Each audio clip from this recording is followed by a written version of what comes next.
आप सभी को स्वागत करता हूं प्रभु यीशु मसीह का मीठे नाम से। आज का जो टॉपिक है, अभी जो टॉपिक में मैं बात करने वाला हूं, वो है एक स्पष्ट चेतावनी जिसको किसको, पूरे विश्व को। स्पष्ट चेतावनी लिखा है, स्पष्ट चेतावनी संसार के अविश्वासियों में फटका देने वाली सामर्थ आएगी। स्पष्ट चेतावनी संसार के अविश्वासियों में फटका देने वाली सामर्थ आएगी। और ये साफ आवाज प्रभु की ओर से, ये साफ आवाज प्रभु की ओर से। वचन सुनिए, गहरा वचन। और इसी कारण परमेश्वर उनमें एक फटका देने वाली सामर्थ को भेजेगा, ताकि वे झूठ की प्रतीति करे। ये क्या स्पष्ट चेतावनी प्रश्न यहाँ उठता है कि भटका देने वाली सामर्थ को भेजेगा कौन? ये भटका देने वाली सामर्थ को भेजेगा कौन? फिर से सुनिए, ये भटका देने वाली सामर्थ को पृथ्वी पे अभी 800 करोड़ और आगे जितने भी होंगे, तो ये भटका देने वाली सामर्थ को भेजेगा कौन? लिखा है इसी कारण। तो कौन सा कारण? वो कारण है कि सत्य को तुमने स्वीकार नहीं किया। हम जब अभी प्रचार कर रहा हूं, जितने भी खरी शिक्षा का प्रचारक, यीशु का प्रचारक कर रहे हैं, आपने सत्य को जो कोई सुनने का बात नहीं स्वीकार की, कहता है तुम झूठ की प्रतीति करो। परमेश्वर कह रहा है मैं खुद भटका देने वाली सामर्थ को भेजूंगा। तब तुमने नहीं सुना क्या सत्य को तुमने स्वीकार नहीं की? जब यीशु आया था तब तुमने नहीं सुना। जब हम जैसे सेवक आपका घर में बेल बजाकर, घंटी बजाकर, रास्ते पे रोककर, समय निकालकर, बस में, ट्रेन में, गांव में, गली में, सड़क में, रास्ते पे, परिवार, रिलेशन कोई भी हो, जहां कहीं से भी इंसान दिखता है, हम सुसमाचार प्रचार करते हैं, लेकिन आप सुनते नहीं। ये वचन कहता है सुनते नहीं तुम मुझे सुनते नहीं, सेवकों को सुनते नहीं। तुम थप्पड़ मार देते हैं गाल पर, भगा देते हैं, किसी को घर से भी निकाल देते हैं। लेकिन ये बात अलग है कि यीशु हमें ऐसा नहीं सिखाया कि उल्टा मैं आपको बोलूं।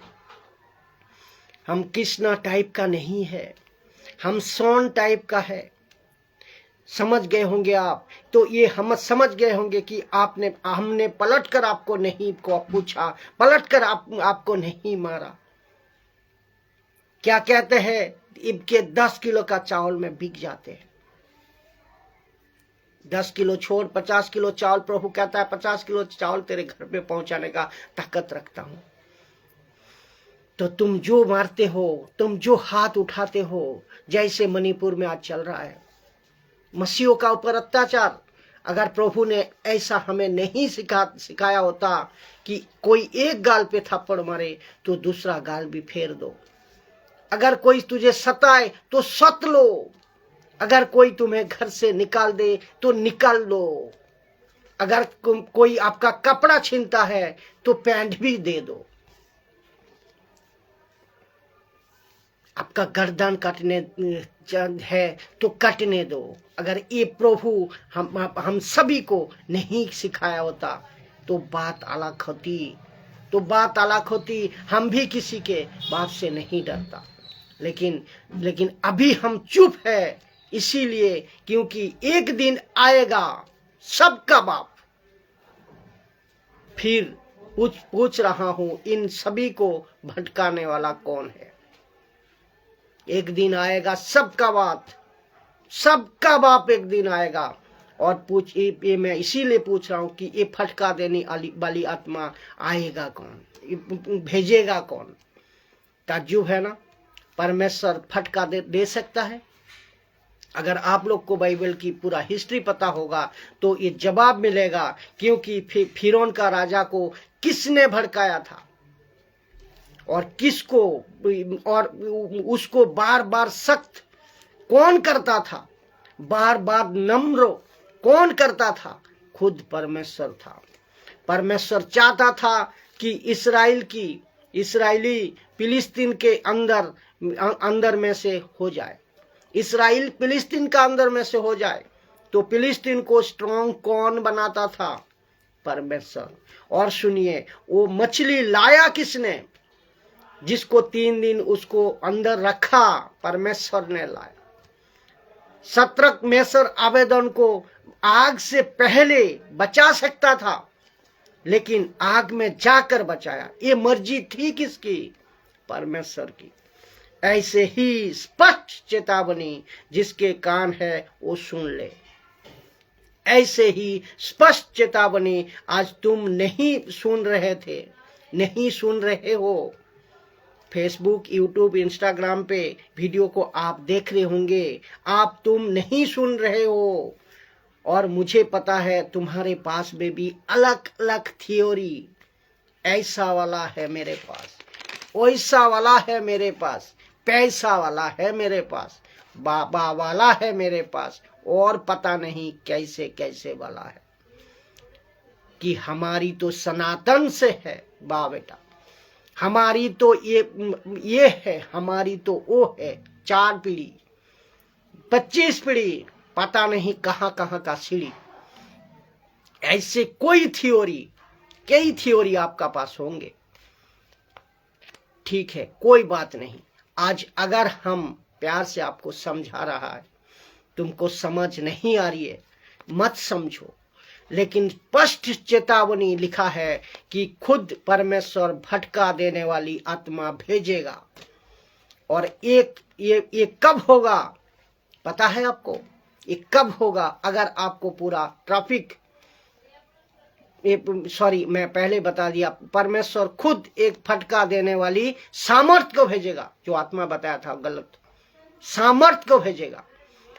और ये कब होगा? अगर आपको पूरा ट्रैफिक पता होगा तो ये कब होगा? जब पवित्र आत्मा पृथ्वी पर से चला जाएगा। जब पवित्र आत्मा पृथ्वी पर से चला जाएगा, इसका मतलब किसको लेकर चला जाएगा? कलीसिया को लेकर। और उठ जाएगा कलीसिया, उसका मतलब परमेश्वर का जन। अगर पवित्र आत्मा पृथ्वी पे नहीं है तो कौन नहीं है उसके साथ में? कलीसिया नहीं है। कलीसिया मतलब आप और हम। तो पवित्र आत्मा उठा लिया गया, उसका मतलब पृथ्वी पे यीशु की कलीसिया उठा लिया गया। इसका मतलब है परमेश्वर पृथ्वी में कलीसिया को लेने नहीं आ रहा है, अपने आत्मा को लेने आ रहा है। जो पवित्र आत्मा कलीसिया में आप पे, मुझ पे है, उसको लेने आ रहा है। तो और अगर आत्मा गई तो आत्मिक लोग जो है वो भी गए। सीधी सी बात है। तो ध्यान से सुनिए। यही वजह है कि जिसका अंदर पवित्र आत्मा है वो जाएगा। लूसीफर इसीलिए कहता है कि तुझे पवित्र आत्मा नहीं मिला। लूसीफर इसीलिए ही तो कहता है कि तुझे पवित्र आत्मा नहीं मिला, क्योंकि तू बराबर सवा नहीं बोलता है। सोच को देखे लूसीफर का मास्टर प्लान क्या कहते हैं कि अगर तू रबा सवा नहीं बोलेगा तो वो दूसरी आत्मा आएगा कहां से? वो दूसरी आत्मा कैसे आएगी?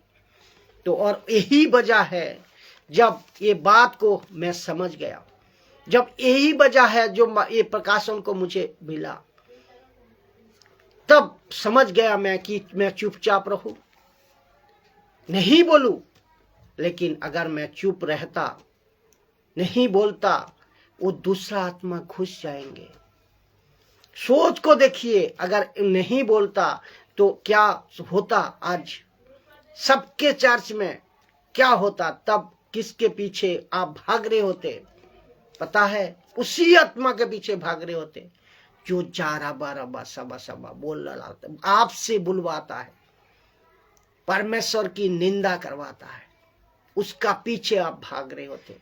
तो समझ जाओ दोस्तों, मसीह जनता खरी शिक्षा को अपनाओ, और जहां कहीं से भी आपको सही वचन का खुराक मिले, खरी शिक्षा प्रचारक का द्वारा उनको ले लो, अपना आत्मिक जीवन मजबूत करो और खुद मजबूत होइए, और प्रभु का राज्य आप मजबूत होकर बना रहे, पवित्र बना रहे।